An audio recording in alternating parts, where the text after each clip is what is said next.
Saudara dan saudari yang terkasih di dalam nama Tuhan kita Yesus Kristus, damai sejahtera Tuhan untuk kita semua di mana saja berada. Tuhan memberkati. Pada video saya yang terakhir 2 hari yang lalu dengan judul "Tanpa Gereja Katolik Tidak Ada Perayaan Natal", video ini banyak respon, tanggapan dari berbagai macam umat, dan saya merasa dari tanggapan itu saya perlu membuat lagi satu video yang kurang lebih mirip supaya melengkapi di video yang lalu. Video ini saya akan menyajikan tentang Natal bukan tradisi Protestan sehingga perayaan menjadi sesuai selera hati. Saya ulangi lagi, Natal bukan tradisi Protestan sehingga perayaan menjadi sesuai selera hati. Kalau dilihat dari kajian sejarah gereja, perayaan Natal merupakan buah dari perkembangan liturgi dan teologis gereja perdana, khususnya gereja Katolik dan tradisi Timur, yang baru terbentuk secara jelas pada abad yang keempat. Tradisi Protestan yang lahir lebih dari 1000 tahun kemudian bukanlah pewaris langsung dari proses historis liturgis yang membentuk perayaan Natal ini. Ini bukan dibuat-buat, ini fakta sejarah. Kami sebagai pengajar iman gereja Katolik, memang kami wajib untuk menyampaikan fakta sejarah gereja. Terserah tersinggung atau tidak, memang fakta sejarah memang agak sakit. Tapi suka tidak suka perlu kami menyampaikan bahwa tradisi liturgi Natal itu lahir dari tradisi gereja Katolik. Karena itu, dalam konteks teologis dan historis, dapat dikatakan bahwa Natal bukan tradisi Protestan secara asli, melainkan sebuah perayaan yang kemudian diadopsi tanpa basis liturgi yang kokoh dalam kerangka reformasi.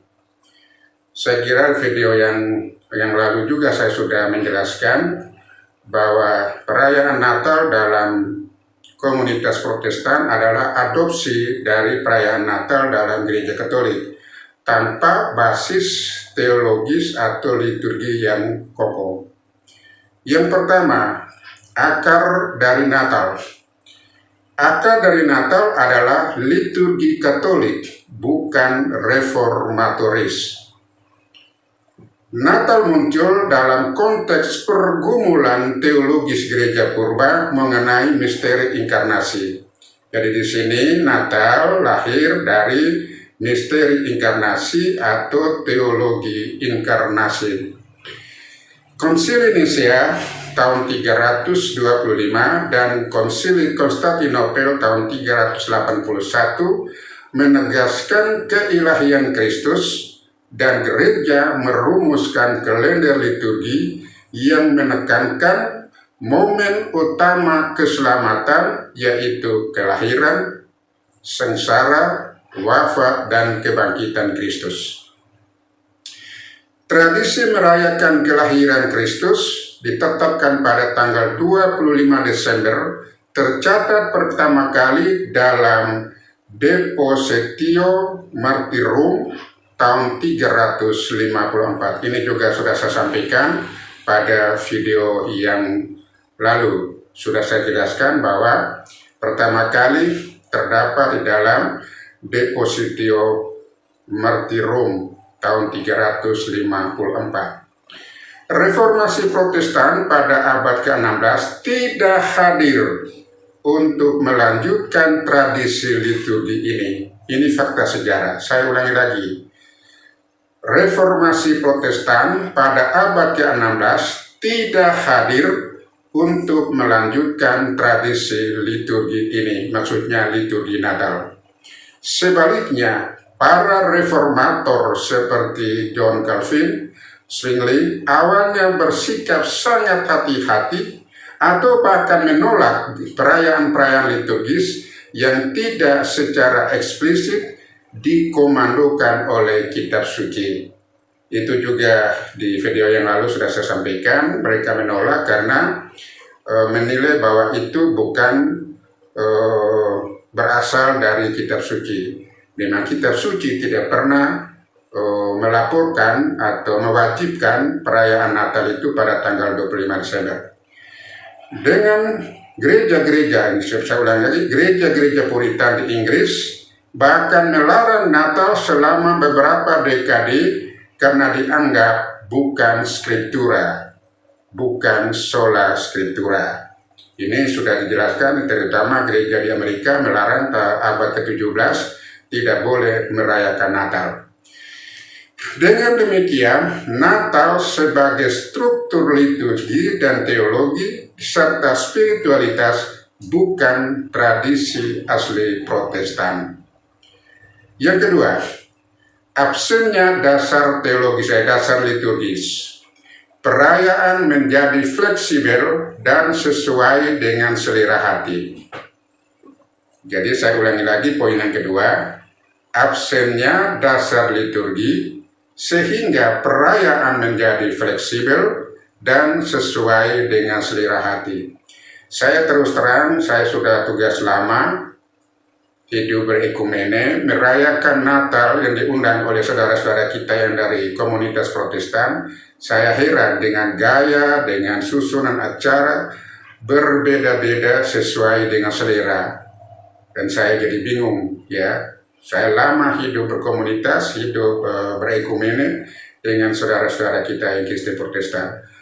Mengapa mereka berbeda-beda? Karena apa? Karena tidak ada dasar liturgi, menyebabkan perayaan menjadi fleksibel sesuai dengan selera hati. Karena Protestan tidak memiliki dasar tradisi liturgis yang kuat untuk perayaan Natal, maka tidak ada regulasi teologis dan liturgis yang baku seperti dalam gereja Katolik maupun gereja Ortodoks. Akibatnya, perayaan Natal dalam berbagai denominasi Protestan berkembang secara kreatif, bebas, dan seringkali mengikuti satu budaya lokal. Yang kedua, kebutuhan komunitas. Yang ketiga, kreativitas pendeta. Yang keempat, selera jemaat. Ini seringkali terjadi di dalam komunitas Protestan.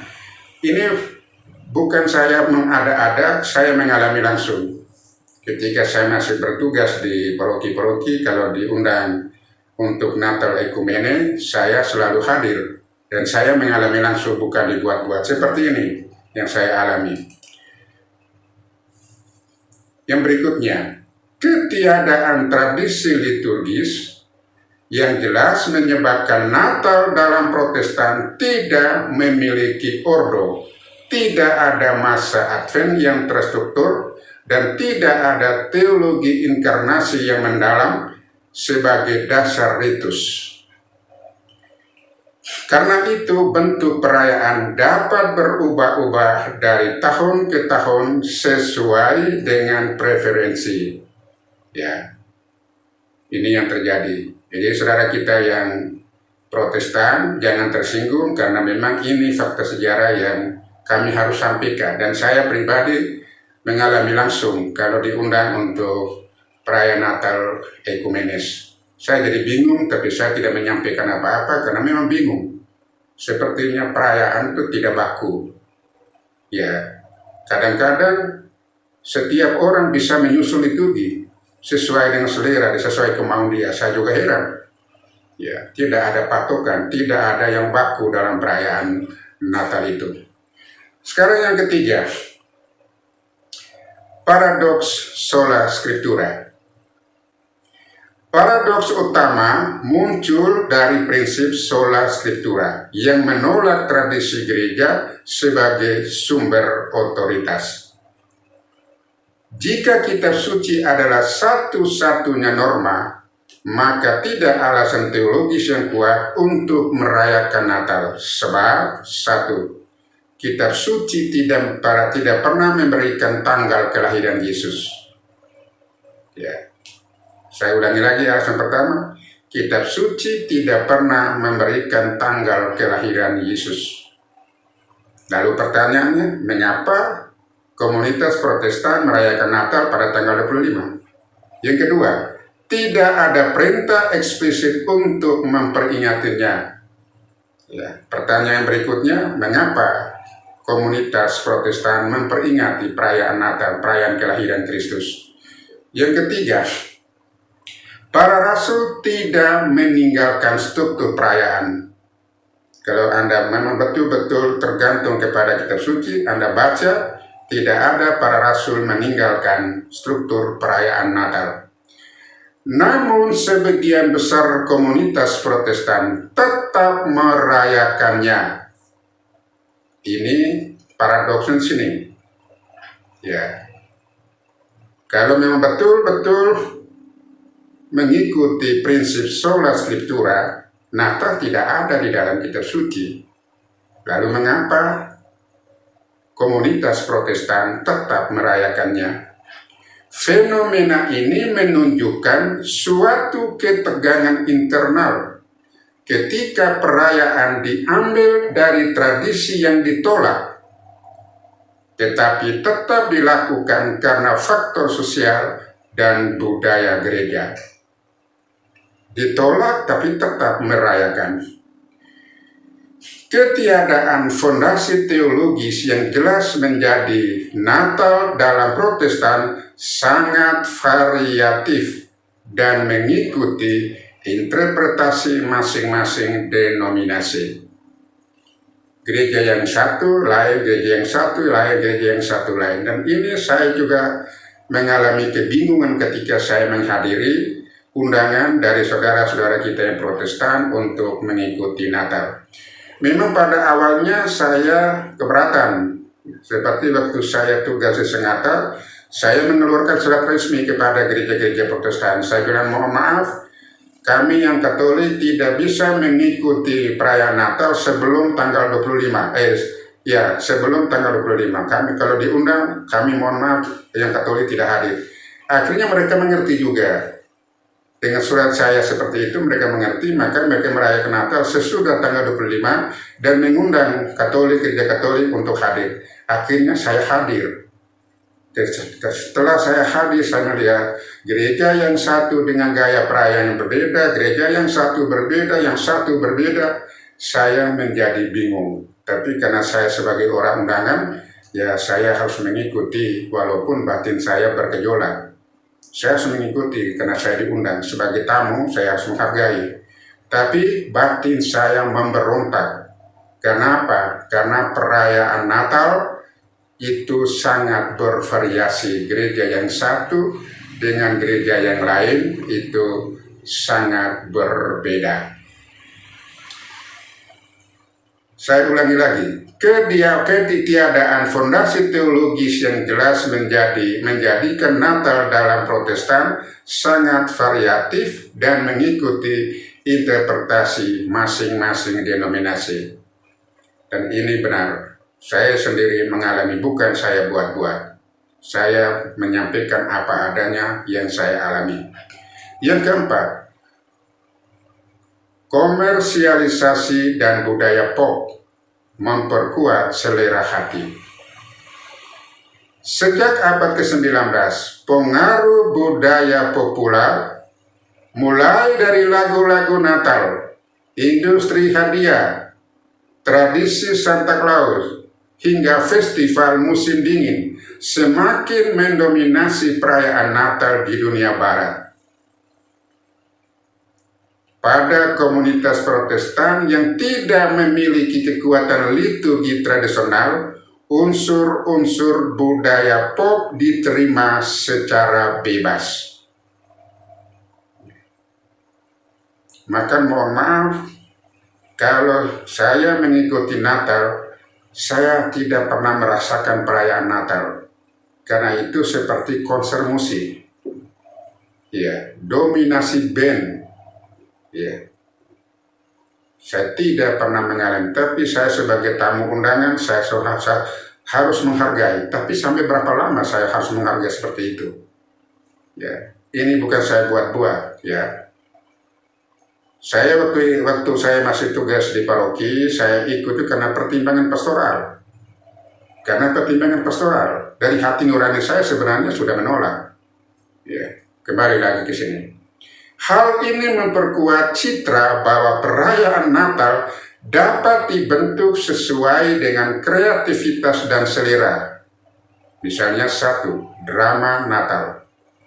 Yang kedua, konser band rohani. Yang ketiga, ibadah tematis kreatif. Yang ketiga, pesta dan perayaan komunitas. Yang kelima, Natal yang fokus pada karitas sosial tanpa aspek liturgis. Akar historis dan spiritualitas inkarnasi menjadi semakin kabur. Padahalnya inti perayaan Natal adalah misteri inkarnasi yang dirayakan. Allah yang menjadi manusia, Sabda yang menjadi daging. Ya. Allah yang tinggal di antara kita. Ini menjadi kabur. Kenapa? Karena sifatnya konser. Ya. Pesta dan komunitas.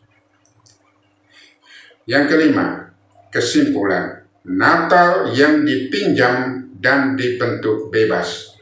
Mengapa saya pakai kata pinjam? Saya ulang lagi unsur yang kelima. Natal yang dipinjam dan dibentuk bebas. Saya tidak menggunakan kata mencuri. Saya menggunakan kata dipinjam. Kenapa? Karena saudara-saudara Protestan itu adalah saudara kami yang terpisah.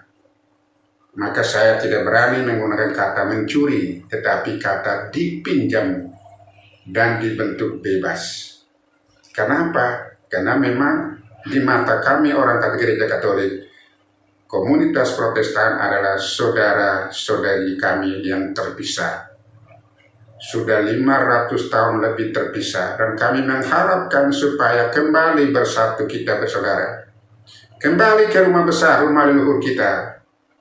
Ya, kami selalu menanti Gereja Katolik pintu terbuka untuk saudara-saudara kami yang terpisah untuk kembali supaya kita sama-sama bersatu, sama-sama merayakan Ekaristi. Ya, oke, kita kembali. Natal yang dipinjam dan dibentuk bebas. Secara ilmiah teologis dapat disimpulkan bahwa satu, Natal bukan tradisi asli Protestan, melainkan tradisi gereja purba yang berakar pada liturgi Katolik dan Ortodoks. Ini fakta sejarah, bukan kami buat-buat. Fakta sejarah, fakta memang sakit, tapi harus kami sampaikan. Ya, kenapa? Karena sudah berpisah 500 tahun, mayoritas saudara kita yang Protestan tidak mengerti sejarah. Karena sudah terlalu lama berada di luar gereja Katolik. Yang dikenal gereja, yang mereka kenal gereja Katolik adalah menyembah Maria, menyembah patung, menyembah paus. Hanya itu saja yang mereka kenal itu. Dari dulu selama 500 tahun dididik bahwa gereja Katolik ini menyembah patung, menyembah Maria, menyembah paus. Walaupun dijelaskan sudah tidak bisa karena dari kecil sudah dididik seperti itu. Kami menyebut bahwa masalah PMP itu apa? Paus, Maria, dan patung. Ini menjadi senjata bagi saudara kita Protestan untuk mengikat pengikut-pengikutnya supaya benci gereja Katolik. Selama 500 tahun lebih sampai sekarang. Ya. Oleh karena itu, kami dari gereja Katolik selalu berdoa dan menanti supaya kita kembali lagi bersama, kita kembali. ya, bersatu dalam tubuh mistik Kristus, yaitu Gereja Katolik. Kita kembali ke sini. Karena tidak memiliki tradisi liturgis yang mengikat, perayaan Natal dalam Protestan berkembang sesuai dengan selera komunitas tanpa struktur teologis yang seragam. Sudah saya katakan tadi. Ya, selama 12 tahun lebih saya bertugas di luar di paroki. Saya diundang untuk menghadiri perayaan Natal saudara-saudara kita yang Protestan. Saya hadir karena pertimbangan pastoral. Ya. Tapi hati nurani saya sendiri rasa terganggu sekali selama perayaan. Ya. Jadi terus terang, mengapa saya hadir? Hadir karena pertimbangan pastoral. Karena yang diundang itu oleh gereja-gereja yang terdekat. Maka saya di Gereja Katolik saya hadir. Pertimbangan pastoral. Yang ketiga, prinsip sola scriptura menempatkan Protestan pada posisi paradoks. Menolak tradisi gereja tetapi merayakan sesuatu yang justru lahir dari tradisi Gereja Katolik. Yang keempat, komersialisasi dan pengaruh budaya pop semakin mendorong perayaan Natal Protestan menjadi perayaan yang fleksibel, kreatif, dan seringkali sesuai dengan suka-suka selera pribadi. Suka-suka, mau loncat-loncat, jangkrak-jangkrik, mana, ya, musik, nyanyi, pop, pokoknya tidak ada penghayatan. Sehingga kita yang hadir di dalam itu merasa terganggu. Ini apa? Kita menyembah Tuhan atau konser musik? Ya. Saya mohon maaf, saya tidak punya maksud untuk menjelekkan perayaan saudara kita yang Protestan, tapi ini yang saya alami langsung. Ya, maka saya buat video ini mau menjelaskan kepada kaum muda Katolik bahwa Natal bukan tradisi Protestan sehingga perayaan menjadi suka-suka atau sesuai selera. Karena tidak ada dasar, bukan tradisi Protestan perayaan Natal. Ya, ini menyambung video saya yang lalu dengan judul itu, tanpa Gereja Katolik tidak ada perayaan Natal. Ya, tapi ini tinjauan secara genealogi, liturgis dan tradisi. Ya, otoritas tradisi itu yang video yang kemarin. Nah, sekarang saya mau melengkap lagi yang kemarin karena banyak tanggapan sehingga hari ini saya bisa menyampaikan satu video lagi dengan judul Natal bukan tradisi Protestan sehingga perayaan menjadi sesuai dengan selera individu, selera komunitas. Saudara dan saudari yang terkasih di dalam nama Tuhan kita Yesus Kristus, sajian dalam video ini bukan untuk menilai, ya, bukan untuk menilai perayaan-perayaan saudara kita yang Protestan, tetapi membaca secara ilmiah realitas teologis dan liturgis yang membentuk wajah Natal dalam tradisi Protestan modern. Itu maksud saya. Saya membuat video ini bukan bermaksud untuk menilai perayaan Natal saudara kita yang Protestan, tetapi saya membaca secara ilmiah realitas teologis dan historis yang membentuk wajah Natal dalam tradisi Protestan modern. Semoga Tuhan memberkati kita semua. Amin.